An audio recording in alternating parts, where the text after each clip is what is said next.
The state ferry system is one of the most familiar and predictable users of southeast waters. In addition to serving as a marine highway system, it also has another role. It's actually a floating hotel. And like many hotels, there are a lot of people working behind the scenes to make sure that the guest's stay is a comfortable one. But unlike other hotels, those working to keep this one operating also have to keep it moving.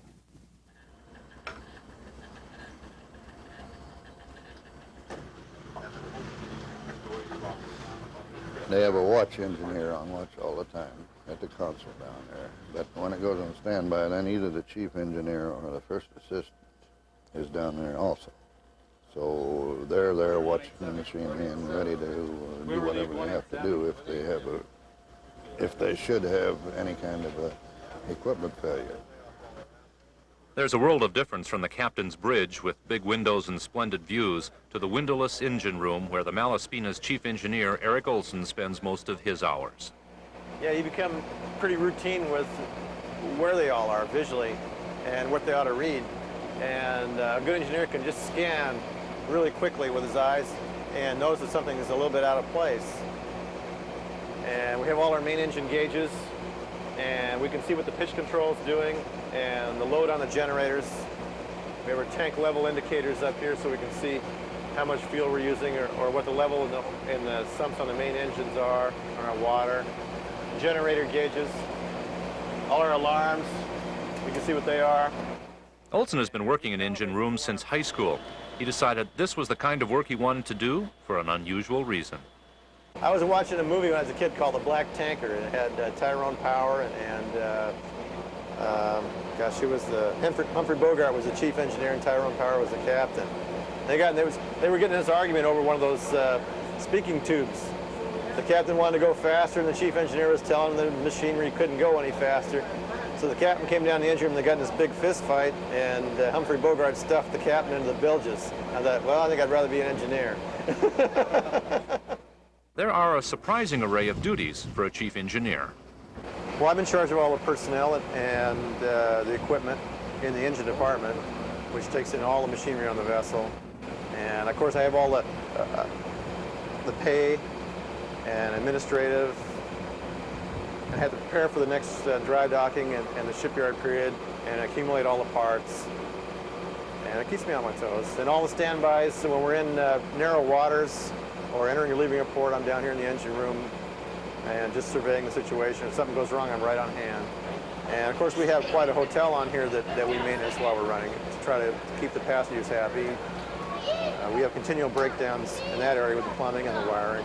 Olson keeps the engines and machinery running with a crew of 4 licensed engineers and 4 unlicensed crew members. The oiler wanders around the engine room continually taking temperatures and pressures and feeling things. And the engineer always stays right here at this console. In case something happens, the wheelhouse can get a hold of him right away.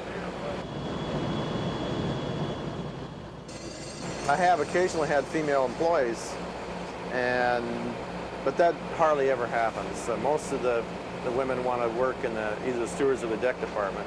The academies have had quite an influx of female enrollment, and so we're going to start seeing more and more women working in the engine room. Problems come in different sizes and complexity for the chief engineer. Well, at various times in the fleet, I've been involved in engine room fires that were really tough, and grounding of vessels, and trying to think of everything. We've had oil lines let go and spray me down when I'm in my uniform down below. We have these flexible fuel oil lines, and I've seen them let go and spray me down, or spray into the turbocharger, which is even worse, and the engine runs away, and you have to think pretty fast. In addition to the human element in the engine room, there are machines, the systems that keep the ferry operating. Well, we have 2 4,000-horse Enterprise main engines, and they're V12s. And we use a hydraulic pitch control to maneuver the ship. And everything is controlled pneumatically from the wheelhouse. They take control. The captain has control of the variable pitch as he maneuvers the vessel out. And then he puts it full ahead and he shoves his throttles all the way up. And we run about 170 RPM on each engine. And at full pitch, we can make about 17 knots. And we burn less than 40,000 gallons a week, which is well below what some of the other ships are burning. And that's just an anomaly. You don't know. One ship is different than the other. Maybe a hull design's got a quirk in it, or the engines aren't right. You can't tune these two engines to run exactly the same. But I'm real pleased the way they're running. You notice when we come in, there's no smoke, so you know it's running really clean and efficiently. We keep two generators running all the time, and if something happens to one of them, the other one is capable of running the whole ship's load. But I have alarm systems tied into every component of the machinery in this engine room, and they're set up to be calibrated so that I have plenty of time to deal with the problem before we have a major shutdown. We're running 20 hours a day average. And I know if you had your car and you ran it that much, it wouldn't last through a warranty. So we go through and we make sure we haven't got any bad symptoms going. So I'll pull a couple of pistons and heads and see what the conditions are. And I can just about guess then what the rest of the engine looks like. Making ship engines run smoothly is something Chief Engineer Eric Olson has been doing for a long time.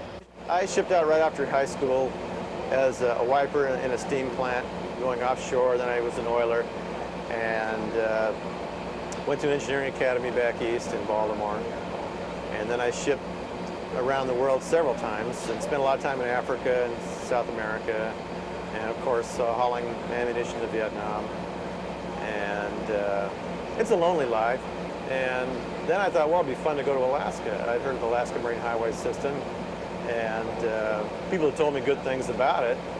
And I thought it was really great when I got up here. I love the people, and so I never left.